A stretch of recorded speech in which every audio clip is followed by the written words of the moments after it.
Bismillahirrahmanirrahim.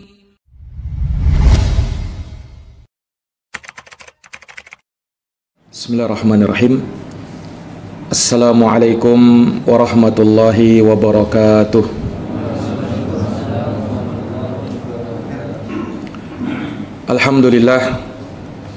Alhamdulillahi rabbil alamin.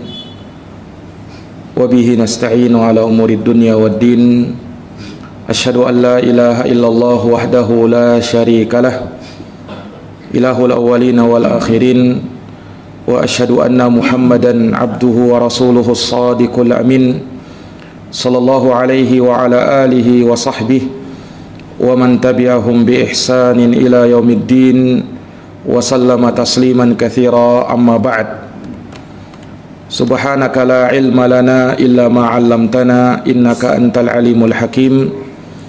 Allahumma 'allimna ma yanfa'una wanfa'na bima 'allamtana wa zidna ilma ya rabbal alamin. Rabbi shrah li sadri wa yassir li amri wahlul 'uqdatam min lisani yafqahu qawli. Ma'asyiral muslimin wal muslimat, al ikhwa wal akhwat, hadirin wal hadirat, jamaah pengajian salat maghrib yang dirahmati dan dimuliakan oleh Allah. Alhamdulillahi bi ni'matihi tatimmus shalihat. Segala puji hanya bagi Allah yang dengan nikmat-nikmatnya tertunai segala amal-amal kebajikan. Salawat dan salam semoga tercurahkan, terhaturkan, terlimpahkan dan terkirimkan selalu kepada junjungan kita Nabi Agung, Nabi besar Muhammad sallallahu alaihi wasallam, kepada keluarga, para sahabat, serta orang-orang yang senantiasa meniti jalannya sampai hari kiamat. Ma'asyiral muslimin wal muslimat, jamaah Masjid Al-Husna yang dirahmati dan dimuliakan oleh Allah. Kita akan melanjutkan pembahasan dari tafsir suratul Ghasyiyah, di mana kita telah sampai pada ayat yang ke-10 dari surat yang mulia ini, penjelasan tentang sifat dari sifat-sifat surga yang Allah Subhanahu wa taala kabarkan di dalam ayat-ayat yang mulia ini. Telah kita sebutkan ayat yang berada di ayat yang ke-10 dari surat Al-Ghasyiyah, yaitu firman Allah Subhanahu wa taala, fi jannatin 'aliyah, di dalam surga yang tinggi. Nah, tinggi kadarnya, tinggi tempatnya, tinggi tingkatannya, sebagaimana yang telah kita paparkan. Dan tentunya ayat ini menunjukkan kepada kita bahwa surga itu berderajat-derajat, bertingkat-tingkat, dan orang-orang yang memasuki surga itu punya tingkatan-tingkatan tersendiri, level-level tersendiri, dan ini disesuaikan dengan tingkat amal mereka tatkala di dunia.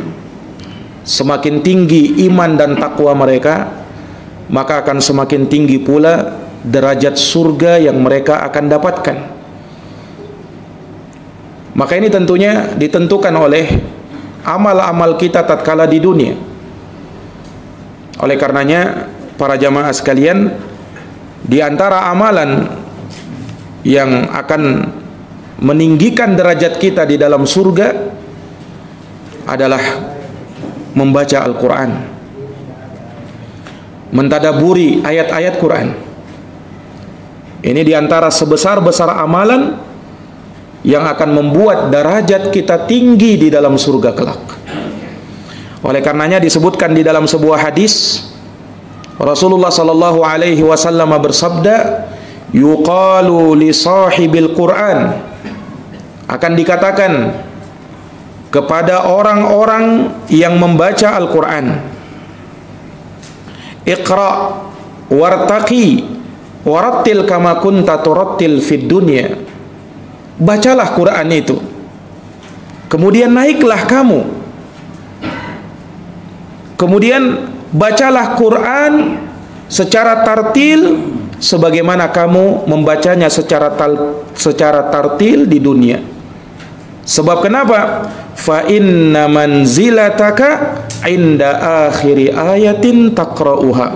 Sebab kedudukanmu di dalam surga, tingkatanmu di dalam surga adalah terletak di akhir ayat yang kamu baca.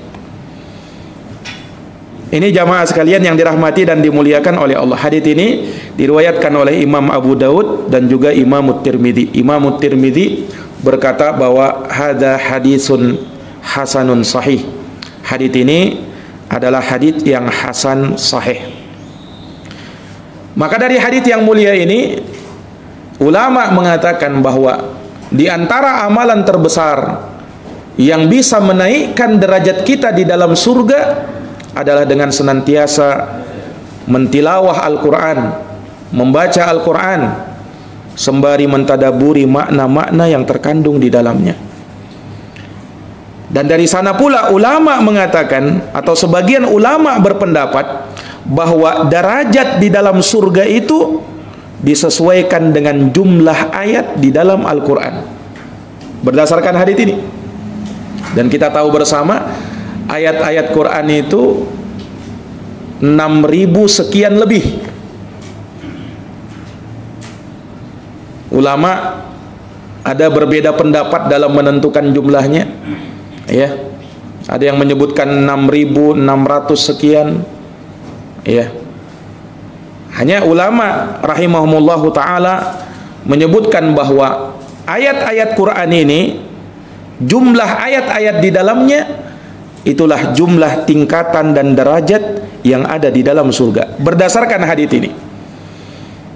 Karena Allah Subhanahu wa taala perintahkan baca Quran itu, kemudian naiklah kamu, karena sesungguhnya kedudukanmu di dalam surga adalah terletak di akhir ayat yang kamu baca. Para jamaah yang dirahmati oleh Allah, oleh karena itu dahulu orang-orang soleh mereka bersemangat di dalam membaca dan mengkhatamkan Quran. Bukan hanya di bulan Ramadan saja, tapi di bulan Ramadan mereka lebih bersemangat lagi, karena bulan Ramadan adalah bulan Quran. Syahrul Ramadan alladzi unzila fihi al-Quran. Bulan Ramadan, bulan yang diturunkan padanya Al-Quran. Dan mereka sudah bersiap dari bulan Sya'ban. Makanya ulama mengatakan Syahrul Ramadan yusamma Syahrul Quran. Bulan Ramadan itu dinamakan bulan Al-Quran. Wa Syahrul Sya'ban yusamma Syahrul Qurra. Adapun bulan Sya'ban itu dinamakan sebagai bulannya para qurra, di mana mereka sudah mempersiapkan bacaan-bacaan mereka, hafalan-hafalan mereka, ya, di bulan Sya'ban. Karena nanti di bulan Ramadan mereka akan banyak membaca Al-Quran, mengkhatamkan Quran. Ini para jamaah sekalian yang dirahmati oleh Allah. Maka mulia Al-Quran ini, manakala kita baca, manakala kita tadabburi, manakala kita renungi makna-maknanya, dan semakin bertambah mulia dia manakala kita baca di bulan yang mulia, bulan Ramadan yang insyaallah ta'ala sebentar lagi akan tiba. Para jamaah yang dirahmati dan dimuliakan oleh Allah Subhanahu wa ta'ala, maka setelah Allah Subhanahu wa ta'ala menyebutkan bahwa surga itu sangat tinggi derajatnya, tingkatannya, tempatnya, kemudian Allah Subhanahu wa ta'ala jelaskan di ayat berikutnya, ya, tentang isi di dalam surga itu. Bagaimana surga itu? Apa yang ada di dalamnya? Dan apa kenikmatan yang terdapat di dalam surga itu? Dari perkara yang menyejukkan mata, dari perkara-perkara yang didapatkan oleh orang-orang yang beriman, kenikmatan yang tiada tara tatkala mereka masuk ke dalamnya. Maka simak ayat yang ke-11 di surat Al-Ghasyiyah ini. Allah Subhanahu wa taala berfirman, la tasma'u fiha laghiyah. Di dalam surga kamu tidak akan pernah mendengarkan perkataan-perkataan yang tidak bermanfaat. Hal-hal yang tak berguna tidak ada di dalam surga. Seluruhnya bermanfaat, seluruhnya adalah kebaikan, seluruhnya adalah kenikmatan. Tidak ada perkara yang tak bermanfaat, tidak ada perkara yang tidak berguna di dalam surga. Seluruhnya berguna, seluruhnya bermanfaat. Dan yang kita dengarkan adalah kebaikan selalu. Ini ayat mirip dengan firman Allah Subhanahu wa taala di surat An-Naba ayat 35. Allah Subhanahu wa taala berfirman, la yasma'una fiha laghwa wala kidzaba. Di dalam surga, penghuni surga, mereka tidak mendengarkan hal yang sia-sia dan perkataan dusta. Tidak ada di dalam surga yang seperti itu. Dijelaskan lagi di dalam surat Al-Waqi'ah ayat 25 sampai 26. La yasma'una fiha laghwa wala ta'thima. Di dalam surga mereka tidak pernah mendengarkan hal yang sia-sia dan tidak ada di dalamnya perbuatan dosa. Yang ada apa?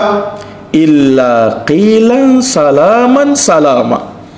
Yang ada di dalam surga adalah ucapan selamat, adalah ucapan kedamaian yang menenteramkan, yang menyejukkan, yang menggembirakan, yang membahagiakan. Hanya itu yang ada di dalam surga. La lagu fiha wala ta'thim. Tidak ada hal yang sia-sia dan tidak ada perbuatan dosa. Ini para jamaah yang dirahmati oleh Allah. Maka dari sana ulama ketika menjelaskan ayat ini, bahwa di dalam surga tidak ada laghiyah, hal-hal yang tidak bermanfaat, sebagian mereka menafsirkan maksudnya yang tak bermanfaat itu tidak ada kedustaan dan kebohongan di dalam surga, apalagi kekafiran kepada Allah Subhanahu wa taala. Ini sebagaimana dikatakan oleh sahabat Ibnu Abbas. Ada juga yang menafsirkan bahwa di dalam surga itu tidak ada perkara kebatilan, tidak ada umpatan, cercaan dan cacian, tidak ada. Dan Imam Muqatil mengatakan, la yusmi'u ba'duhum min ba'din ghibatan wala kadhib wala syatam. Kata beliau rahimahullah, sebahagian mereka tidak akan mendengarkan sebahagian yang lain ucapan ghibah, kedustaan dan umpatan. Tidak ada di dalam surga yang seperti itu. Sebab penghuninya, orang-orang yang masuk surga, seluruhnya hatinya bening, hatinya bersih, tidak ada satupun kotoran yang melekat di dalam hatinya. Sehingga tidak ada pikiran jahat di dalam surga, tidak ada iri dengki di dalam surga, tidak ada perasaan sekecil apapun keinginan untuk melakukan perbuatan dosa. Tidak ada. Ini para jamaah yang dirahmati oleh Allah. Tidak ada sumpah-sumpah dusta di dalam surga, dan tidak ada ucapan yang kosong dari manfaat. Semua yang terucapkan, semua yang keluar dari lisan adalah ucapan-ucapan yang penuh dengan manfaat. Ini para jamaah yang dirahmati dan dimuliakan oleh Allah. Dan ini penafsiran-penafsiran semuanya saling mendukung dan saling menguatkan, sebagaimana disebutkan dalam ayat-ayat yang tadi kita bacakan. Ini para jamaah, ketika dinafikan tidak ada kesia-siaan di dalam surga, tidak ada perkara yang tidak bermanfaat di dalam surga, karena semua penghuni surga diilhamkan oleh Allah untuk selalu mengucapkan tasbih, tahmid, dan kalimatut thayyibah, kalimat-kalimat yang baik. Dengarkan dalam hadis yang diriwayatkan oleh Imam Muslim dari sahabat Jabir bin Abdullah radhiyallahu taala anhu. Sahabat Jabir mengatakan, sami'tu Rasulullah sallallahu alaihi wasallam yaqul, aku pernah mendengar Rasulullah sallallahu alaihi wasallam beliau bersabda tentang penghuni surga. Bagaimana nikmatnya penghuni surga itu? Kata Rasulullah sallallahu alaihi wasallam, inna ahlal jannati ya'kuluna fiha wa yashrabun. Sesungguhnya di dalam surga, penghuni surga, mereka akan makan dan mereka akan minum di dalamnya. Kemudian perhatikan, la yatfuluna wala yabuluna wala yataghawwatuna wala yatamakhatuna. Lihat, kata Nabi SAW, penghuni surga mereka tidak akan meludah, tidak akan mengeluarkan air liur, mereka tidak akan buang air kecil, mereka tidak akan buang air besar, dan tidak akan ingusan. Tidak ada di dalam surga yang seperti itu. Subhanallah. Mendengarkan ini, Pak, para sahabat merasa heran, kemudian bertanya kepada Nabi, qalu fama balut ta'am ya Rasulullah. Ya Rasul, kalau begitu kan mereka makan, makanannya mereka itu pergi kemana ya Rasul? Ya, ini bayangannya sahabat kan, kalau di dunia kalau kita makan, minum, nantinya kan akan keluar.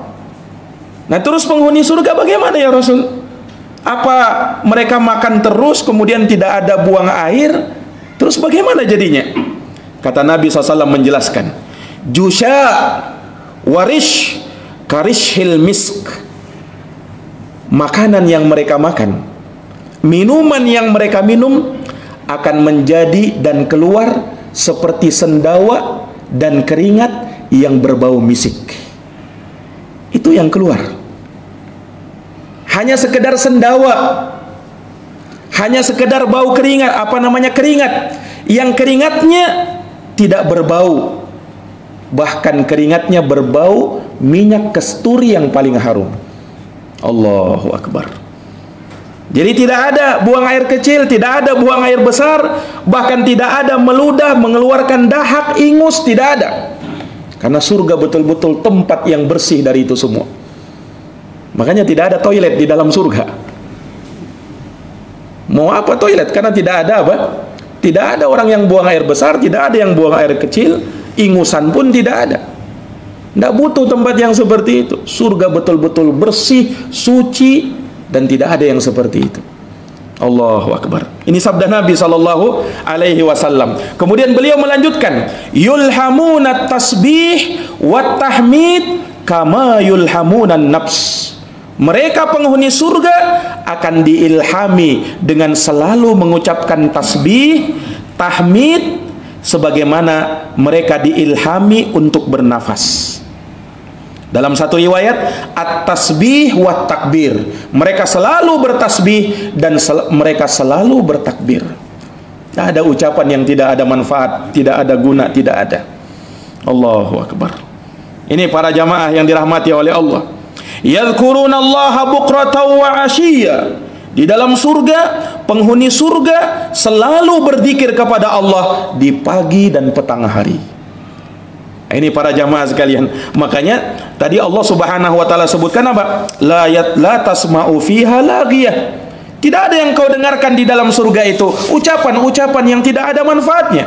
Karena yang keluar adalah ucapan-ucapan tasbih, tahmid, dan takbir kepada Allah Subhanahu wa taala. Ini para jamaah yang dirahmati dan dimuliakan oleh Allah. Jadi beginilah surga itu. Nah, di dalam surga tidak ada hal-hal yang tidak bermanfaat. Di dalam surga tidak ada perkataan-perkataan yang tidak berguna. Dan ini tentu sangat berbeda dengan dunia yang kita tempati saat ini. Iya. Senikmat apapun orang hidup di dunia, maka pasti dia akan mendapatkan hal-hal yang tidak menyamankan hatinya. Iya kan? Bagaimanapun dia, walaupun di rumah sendiri, walaupun dia adalah orang yang paling kaya, walaupun dia adalah orang yang paling tinggi jabatannya, walaupun dia adalah seorang raja di dunia, dia merasakan kenikmatan-kenikmatan hidup di dunia, tapi pasti akan ada suatu saat dia akan merasa tidak nyaman, dia akan merasa tidak enak, entah dari keluarganya sendiri atau dari orang lain. Pasti kan? Orang yang hidup di dunia pasti akan merasakan kesedihan. Nah, pasti akan merasakan hal yang tidak nyaman. mendengarkan ucapan-ucapan yang tidak nyaman rasanya hati ini. Bahkan itu bisa terjadi pada keluarga sendiri. Bahkan itu bisa terjadi pada istri dan anak kita sendiri. Iya kan? Tidak ada orang di dunia ini, dia merasakan nikmat dalam keadaan tidak pernah merasakan hal yang tidak nyaman. Pasti akan merasakan hal-hal yang tidak nyaman di dunia ini. Sementara di surga tidak ada yang seperti itu. Ini para jamaah sekalian yang dirahmati oleh Allah.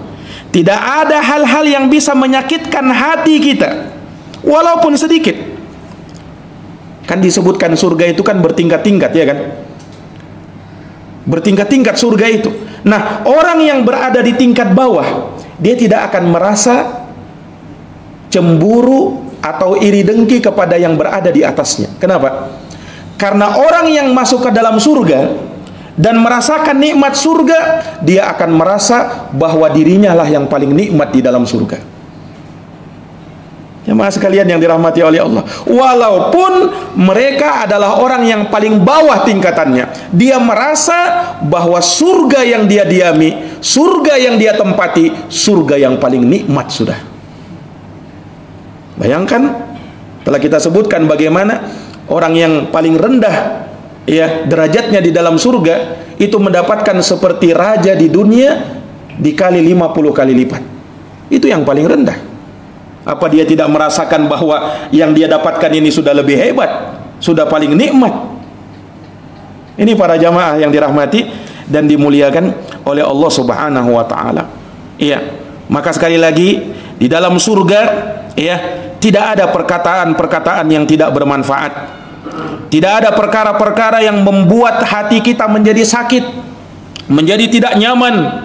Kebahagiaan di dalam surga, kebahagiaan yang paling sempurna, kebahagiaan yang tidak ada celah walaupun sedikit. Itu kalau di dalam surga Allah Subhanahu wa taala. Nah, makanya salah satu nikmatnya seperti ini. La tasma'u fiha laghiyah. Di dalam surga kau tidak akan mendengarkan hal-hal yang tak berguna, hal-hal yang tidak bermanfaat, kalimat-kalimat, ucapan-ucapan yang tidak ada manfaatnya, tidak ada. Ini sebagai balasan terhadap penghuni surga, karena mereka dahulu tatkala di dunia mereka sering melakukan perkara-perkara yang bermanfaat dan mereka menghindar dari hal-hal yang tidak bermanfaat. Al-jaza min jinsil amal, balasan sesuai dengan jenis amal perbuatan seseorang. Lihat orang yang mewarisi surga Firdaus, kita sebutkan ayatnya kemarin di surat Al-Mu'minun. Ulaika humul warisun, merekalah orang-orang yang akan mewarisi. Alladzina yarithunal firdausa hum fiha khalidun, yaitu orang-orang yang akan mewarisi surga Firdaus, kekal mereka di dalam surga Firdaus itu. Apa sifat mereka? Salah satunya disebut di dalam ayat apa? Walladzina hum 'anil lagwi mu'ridun. Dan orang-orang yang mereka berpaling dari perbuatan yang sia-sia. Ini sifat penghuni surga. Makanya tidak heran Allah balas dengan balasan yang serupa. Tatkala dia di dunia berpaling dari perbuatan yang sia-sia, perbuatan yang tidak bermanfaat, maka di surga dia tidak akan mendengarkan hal yang seperti itu lagi. Al-jaza min jinsil amal, balasan sesuai dengan jenis amalan seseorang.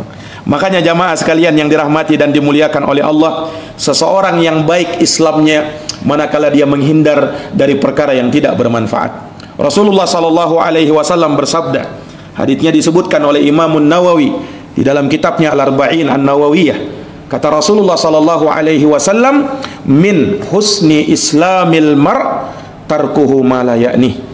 Di antara tanda baiknya Islam seseorang manakala dia meninggalkan perkara-perkara yang tidak ada manfaatnya. Itu tanda baiknya keislaman seseorang. Pemahaman kebalikan dari hadits ini, bahwa di antara jeleknya Islam seseorang kalau dia mulai tersibukkan dengan perkara-perkara yang tidak bermanfaat. Sibuknya dengan perkara yang tidak bermanfaat. Sementara untuk hal yang bermanfaat dia malas. tidak tergerak hatinya untuk melakukannya. Padahal Nabi bersabda, ihris ala ma yanfa'uk, bersemangatlah terhadap apa yang bermanfaat bagimu. Itu diantara tanda baiknya Islam kita, kalau kita meninggalkan hal-hal yang tidak bermanfaat. Ini hadis juga menunjukkan kepada kita jamaah sekalian, diantara usaha kita untuk membaguskan Islam kita bukan hanya dengan melakukan amalan-amalan soleh. Itu jelas hal yang bisa membaguskan keislaman kita, tapi diantaranya juga dengan cara meninggalkan apa? Meninggalkan perkara yang tidak bermanfaat. Itu juga diantara perkara yang bisa membaguskan Islam kita. Di dalam surat Al-Furqan, Allah Subhanahu wa taala berfirman, "Wa idza marru bil laghwi marru kirama." Apabila mereka melewati orang-orang yang melakukan perbuatan yang sia-sia, maka mereka melewatinya dengan tetap menjaga kehormatan dirinya. Ini para jamaah yang dirahmati dan dimuliakan oleh Allah. Tinggalkan hal yang tidak bermanfaat. Ini kayaknya simple, ya. Tetapi subhanallah, betapa banyak waktu-waktu kita, hari-hari kita habis dalam hal yang tidak bermanfaat.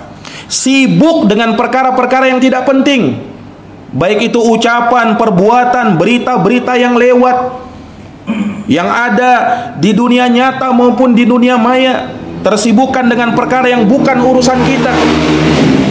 Ini jamaah sekalian yang dirahmati oleh Allah, ikut kepada berita-berita yang kurang penting untuk agamanya, mengikuti berita-berita artis misalnya, nah di dunia entertainment misalnya, ya, hal-hal yang tidak menambah iman, tidak menambah takwa kita kepada Allah. Tapi kita sibuk mau ikut-ikutan yang seperti, mau ikut beritanya, mencari tahu bagaimana. Apakah itu menambah iman? Apakah itu menambah takwa kita kepada Allah Subhanahu wa taala? Ini jamaah sekalian, hiburan hal yang penting, tetapi hendaknya kita menghibur diri kita dengan perkara yang bermanfaat. Karena umur ini Pak sangat singkat. Kalau kita habiskan dengan hal-hal yang sia, lihat penyesalan orang-orang nanti di hari kemudian. Menyesal, dia pengen hidup walaupun hanya 1 menit, pengen hidup lagi walaupun hanya 1 menit, untuk bisa beramal, untuk bisa melakukan ibadah kepada Allah. Kalau mereka bisa hidup lagi, mereka ingin hidup lagi barang 1 menit saja. Lihat jamaah sekalian, betapa mereka memandang berharganya waktu itu. Makanya 2 nikmat yang sering manusia lalai dari mensyukurinya apa? Ni'matani maqbunun fihi makathirun minan nas, as-sihhatu wal faragh. Ada 2 nikmat kata Rasulullah, banyak manusia yang lalai mensyukurinya, yaitu nikmat kesehatan dan nikmat waktu luang. Hargai waktu kita. Jangan kita ini menanti-nanti untuk beramal, nanti dan nanti. Belum tentu kesempatan bisa datang keesokan harinya, di lain kesempatan bisa jadi tidak datang kesempatan yang sama. Maka mumpung Allah Subhanahu wa taala berikan kepada kita umur, waktu, manfaatkan dengan sebaik-baiknya. Nah, manfaatkan dengan sebaik-baiknya. Imam Syafi'i pernah berkata, al-waqtu kas-saif, waktu itu bagai pedang, illam taqta'hu yaqta'uka. Kalau kamu tidak memotongnya, maka dia yang akan memotong kamu. Imam Syafi'i juga pernah mengatakan, salasatun tazidu fil aql. Ada 3 perkara kata Imam Syafi'i yang bisa menambah akal dan kecerdasan. Apa itu? Yang pertama, mujalasatul ulama, bermajelis dengan orang-orang soleh, orang-orang yang berilmu. Yang kedua, wa mujalasatu solihin, sering bergaul dengan orang-orang soleh. Dia tidak salah dalam bergaul, tidak salah dalam memilih teman. Bergaul dengan orang-orang yang jelas, rajin ke masjid, orang-orangnya soleh, sering mengingatkan untuk bertakwa kepada Allah. Kemudian kata Imam Syafi'i, wa tarkul kalam fi ma la ya'ni. Di antara yang bisa menambah kecerdasan seseorang, dia tinggalkan ucapan yang tidak ada manfaatnya. Itu kata Imam Asy-Syafi'i rahimahullahu ta'ala. Para jamaah yang dirahmati dan dimuliakan oleh Allah Subhanahu wa ta'ala, apa hal-hal yang tidak bermanfaat itu, apa ukurannya? Karena manusia mungkin berbeda-beda memandang sesuatu yang bermanfaat atau yang tak bermanfaat. Nongkrong di pinggir jalan sambil misalnya kalau ada orang lewat dijahilin, diolok-olok, bermanfaat ini atau tidak bermanfaat? Sebagian orang memandang, oh itu bermanfaat Ustadz, kami terhibur juga itu, manfaat juga itu. Nah, pengajian, taklim seperti ini manfaat atau tidak bermanfaat? Sebagian orang mungkin memandang, tidak bermanfaat, tidak menghasilkan uang. Apa yang kita hasilkan kalau cuma duduk-duduk di masjid? Tidak bermanfaat menurut sebagian orang. Nah, terus ukurannya apa? Kita memandang ini bermanfaat, ini tak bermanfaat. Kembalikan kepada syariat. Syariat memandang ini bermanfaat, maka ini bermanfaat. Syariat memandang ini tak bermanfaat, ini tak bermanfaat. Kembalikan kepada hukum syariat. Nah, ini para jamaah yang dirahmati dan dimuliakan oleh Allah. Jangan kembalikan kepada perasaan, jangan kembalikan kepada pribadi masing-masing, kembalikan kepada hukum syariat. Nah, ini para jamaah yang dirahmati dan dimuliakan oleh Allah. Makanya Rasul kita Muhammad sallallahu alaihi wasallam mengajarkan kepada kita Islam yang baik manakala kita meninggalkan perkara-perkara yang tidak bermanfaat. Para jamaah yang dirahmati oleh Allah, khamar, minum khamar, judi, bermanfaat? Di dalam Quran disebutkan ada manfaatnya. Allah Subhanahu wa taala berfirman, "Wa yas'alunaka 'anil khamri wal maisir." Mereka bertanya kepadamu tentang minum khamar dan judi. Qul fihima ismun kabir. Katakan wahai Muhammad, di dalamnya ada dosa besar, wa manafi'u linnas. Lihat dalam surat Al-Baqarah ayat 219. Padanya ada manfaat. Bahkan Allah sebutkan dalam bentuk jamak lagi. Wa manafi'. Manafi' itu jamak dari kata nafa'. Manafi' itu manfaat-manfaat, bukan hanya satu dua. Bukan hanya satu dua, lebih dari dua. Ada manfaatnya ternyata. Ini kalau kita baca ayat ini sampai di sini aja bahaya ini. Oh, manfaat juga Ustaz minum khamar itu. Ini ayatnya wa manafi'u linnas.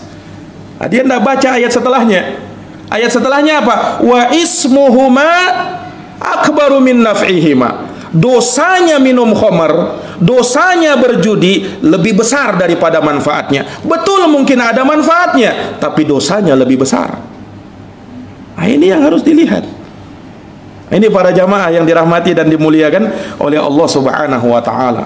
Maka sekali lagi ya, di antara perkara yang bisa menjadikan kita ya masuk ke dalam surga Allah Subhanahu wa taala dan merasakan nikmat yang seperti ini, la tasma'u fiha laghiyah. Engkau tidak akan mendengarkan di dalam surga itu hal-hal yang tidak berguna, ucapan-ucapan yang tak bermanfaat. Maka lakukanlah, tinggalkanlah perkara-perkara yang tidak bermanfaat ketika kita hidup di dunia ini. Lakukan yang bermanfaat, hal-hal yang bisa mendekatkan diri kita kepada Allah, bermanfaat untuk dunia dan akhirat kita. Tinggalkan yang haram, tinggalkan perkara yang syubhat, perkara yang mungkar yang bisa membawa kita kepada jurang kenistaan dan kehinaan. Na'udzubillahi min dzalik. Para jamaah yang dirahmati dan dimuliakan oleh Allah, lihat ayat berikutnya. Allah Subhanahu wa taala berfirman di ayat yang ke-12, masih menyebutkan bagaimana indahnya gambaran surga itu. Fiha ainun jariyah. Di dalam surga itu terdapat mata air yang mengalir. Di dalam surga itu kata Allah terdapat mata air yang mengalir. Para jamaah yang dirahmati oleh Allah, kalau kita lihat ketika Allah Subhanahu wa taala menyebutkan tentang surga, sangat banyak disebutkan tentang sungai, tentang air di dalam surga. Itu sangat banyak. Misalnya Allah Subhanahu wa taala sebutkan di dalam Quran, jannatin tajri min tahtihal anhar. Surga-surga yang mengalir dari bawahnya sungai-sungai. Dan ini dalam banyak ayat Allah Subhanahu wa taala ulang-ulang yang semacam ini. Kenapa seperti itu? Kenapa Allah Subhanahu wa taala ketika menyebutkan surga pasti Allah Subhanahu wa taala sebutkan tentang air, mata air? Jawabnya jamaah sekalian, keberadaan air, sungai ini akan menambah keindahan suatu tempat. Ya kan? Kalau misalnya kita berada di sebuah tempat, iya, taman misalnya yang ada di dunia ini, semakin indah taman itu kalau ada airnya. Ini diantara yang bisa menyejukkan pandangan. Bahkan kalau misalnya berada di tempat pembelanjaan yang ada airnya juga, air mancurnya, semakin menambah indah, ya kan? Semakin menambah indah. Nah, itu di dunia. Bagaimana lagi di surga?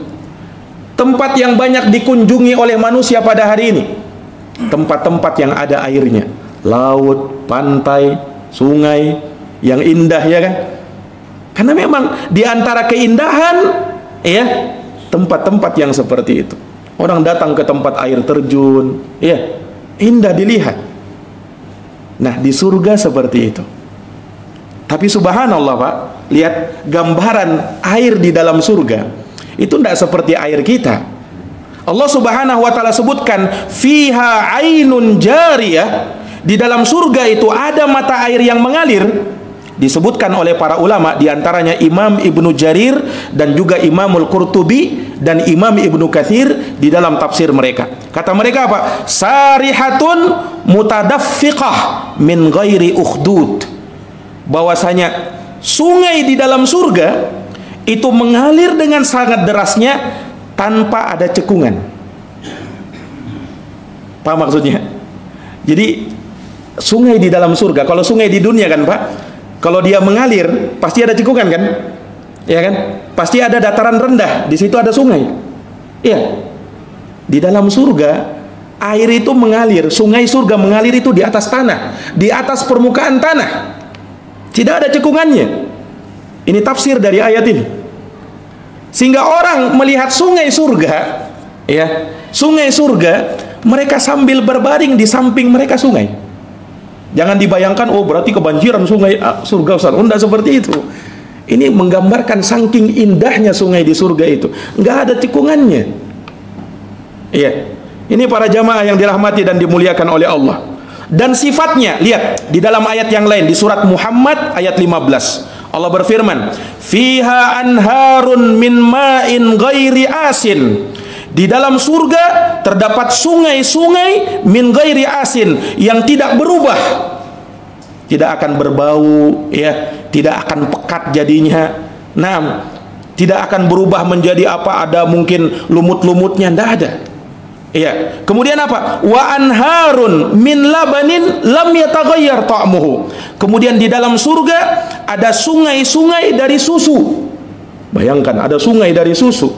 Yang sungai dari susu ini lam yataghayyar ta'muhu, tidak berubah rasanya, rasanya sangat manis dan sangat enak. Wa anharun min khamrin lazzatil lisyaribin. Ini lebih aneh lagi ini. Dan di dalam surga kata Allah ada sungai-sungai dari khamr.